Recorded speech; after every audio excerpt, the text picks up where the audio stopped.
With the rise in popularity of pickleball, there has been a rise in pickleball-related injuries. And here to tell us more about what they're seeing firsthand is Dr. Veronica Diaz, an orthopedic surgeon at Jupiter Medical Center. Thanks so much for being here with us. Thank you, Natalie. So take us through what you're seeing at the hospital. Sure.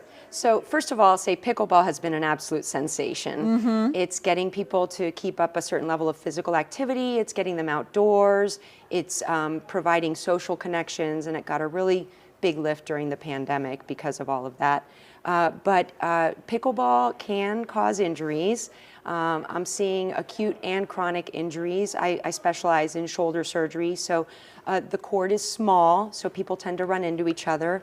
There's also a lot of quick starting and stopping, changing directions. It requires a lot of quick reaction time. So we see falls onto outstretched hands, leading to wrist or shoulder fractures, and then we see more chronic overuse injuries. Okay, so what can people do if they're playing and they're like, okay, maybe I need to take it a little easy? Sure, so just some basic advice is get a baseline assessment of your flexibility, your coordination, your strength, and your stability. Make sure that you invest in good equipment. So shoes designed specifically for tennis or pickleball can help mitigate rolling your ankle or other injuries. And try to play with people at your level. And don't underestimate the importance of rest and not overdoing it, not playing through pain.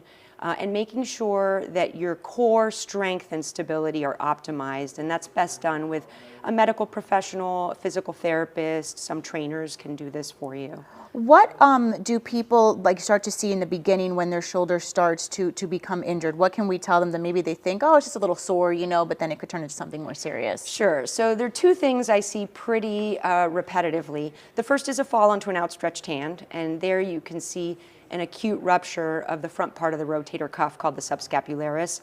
And then the more chronic overuse injuries tend to have to do with the ball being rather light in weight, so people are really smacking it. And so you see chronic overuse injuries of the shoulder.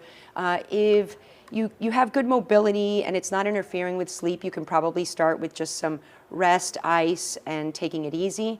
Some anti-inflammatories. If you're having trouble lifting your arm, or if it's a lower extremity injury, you can't bear weight, or you feel unstable on your knee, then you've got to come in and get some assessment. So if you can't get in and out of a shirt, you can't lift your arm above eye level, your pain is getting in the way of sleep, those are all reasons to seek an evaluation by a specialist. Yeah, get that help soon before it turns into surgery or anything like that. Correct. All right, did we miss anything, Dr. Diaz? Just be careful. 22 million people played pickleball in 2023, 9,000 ambulatory surgeries related to it.